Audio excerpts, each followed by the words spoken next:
Welcome! In front of me I have Polar Ignite, and I'm gonna show you how to lock the touchscreen on this device.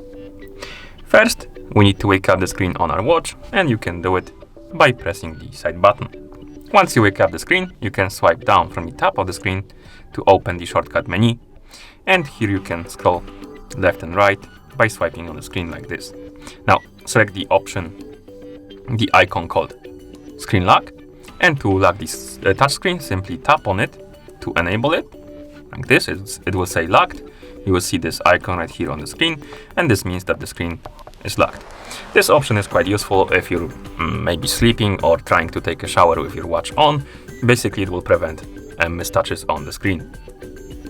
And to unlock the screen, if you want to unlock it, press and hold the side button for a couple of seconds, basically until you see this icon. Like this animation. And now the screen is unlocked, we can use it again. And that's how you lock the touchscreen on this device. Thank you for watching. If you found this video helpful, please consider subscribing to our channel and leaving a like on the video.